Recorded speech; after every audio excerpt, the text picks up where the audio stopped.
अपयश, अडचणी, अडथळे किंवा कठीण परिस्थिती काय करू शकतात? एक तर ती आपल्याला शक्ती देऊ शकतात किंवा आपली शक्ती काढून घेऊ शकतात. पण प्रथम ते अपयश किंवा त्या अडचणी, ही कठीण परिस्थिती आपल्याला विचारतात, नेमकं काय करायचं बरं? अंतिम निर्णय आपलाच असतो. या संदर्भात आज आपण या व्हिडिओमध्ये बघणार आहोत.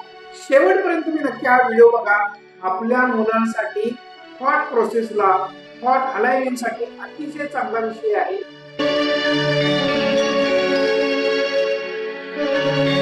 दृष्टिकोन आपला जसा असेल, दृश्यही तसंच बनणार आहे.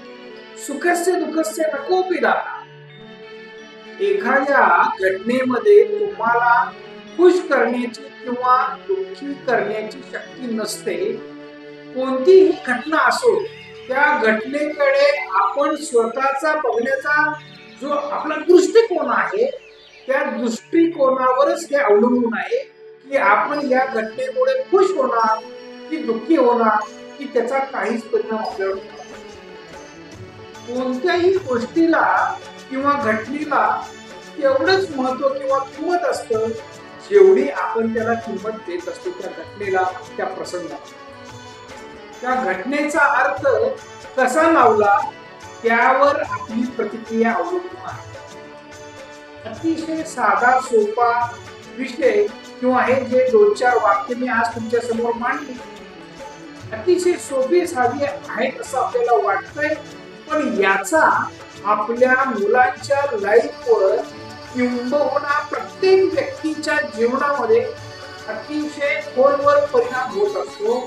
त्या विद्यार्थ्याच्या किंवा त्या व्यक्तीच्या सबकॉन्शियस माइंडवर याचा अतिशय खोलवर परिणाम झाला की त्याचा त्याच्या जीवनावर परिणाम होत असतो. थोडक्यात पण महत्वाचं काय, स्वतःला शक्ती आपणच देत असतो आणि स्वतःच आपण त्याची शक्ती काढून घेत असतो. आपल्या स्वतः परिस्थिती कशी असो, आपण त्याला कसं रूप देऊ शकतो त्यावरच आपल्याला शक्ती मिळणार. मुलांच्या लाईफ मध्ये शैक्षणिक अकॅडमिक इयर मध्ये दररोज आपली मुलं शाळेला जात आहेत. त्यांचं जो मित्र सर्कल आहे, शिक्षक त्यांना काय सांगतात, मग कधी धडा देत असतील, काही पनिशमेंट करत असतील, जे काही आजूबाजूला वातावरण आहे, घटना घडत आहे, त्याचा आपली मुलं काय विचार करतात हे पालकांनी नोट करणं गरजेचं आहे. नवे पालकांना पहिलं समजलं पाहिजे की सकारात्मक त्यातून आपण काय काढू शकतो. त्यासाठी काउन्सिलिंगची अत्यंत गरज आहे. एका थॉट अलाइनमेंट करून घेण्याची गरज आहे. काही तज्ञांचं मार्गदर्शन घेण्याची गरज आहे. आपल्या मुलांचंही काउन्सिलिंग किंवा समुपदेशन करून घेणं गरजेचं आहे.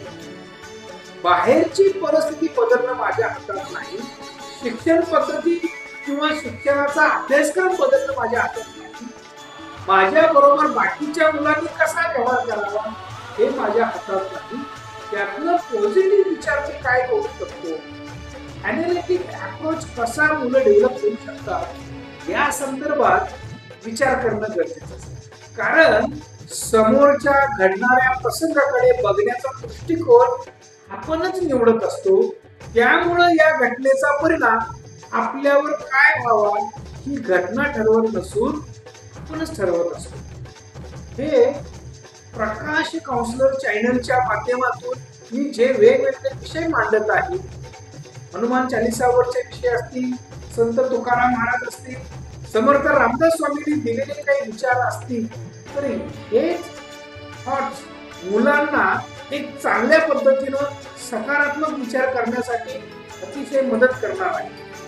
तर का सुरुवातीला जे मी म्हटलं की यश अपयश हे आपल्याला येणार आहे, अडचणी येतील, अडथळे येतील, कठीण परिस्थिती काय करू शकतात, तर एक तर ते आपल्याला शक्ती आपली काढून घेतील किंवा आपल्याला ते शक्ती देऊ शकतात. पण सुरुवातीला ते अडचणी, ते अडथळे किंवा ती कठीण परिस्थिती आपल्याला विचारतात काय करायचं. आपल्या सबकॉन्शियस माइंड मधून जे उत्तर जाणार आहे तो आपला अंतिम निर्णय असणार आहे. त्यावरच माझं यश होणार आहे. तर या पद्धतीनं प्रकाश काउन्सलर चॅनलवर मी या सक्सेस मंत्राच्या माध्यमातून वेगवेगळे विषय आपल्या समोर मांडत आहे. मुलांच्या थॉट अलाइनमेंटसाठी प्रकाश काउन्सलरवर मांडलेले विचार अतिशय महत्वाचे आहेत. केवळ विचार नसून ते प्रॅक्टिकल लेवलवर आपल्या मुलांच्या मध्ये आपण कसं अवलंबू शकतो, ते त्यांच्या लाईफ मध्ये कसं आणू शकतो, यासाठी प्रत्यक्ष भेटीसाठी तुम्ही नक्की संपर्क करा. हा माझा संपर्क नंबर आहे. याचा नक्की आपल्या मुलांसाठी चांगला उपयोग होईल. परत आपण नवीन एका विषयामध्ये भेटूया. तोपर्यंत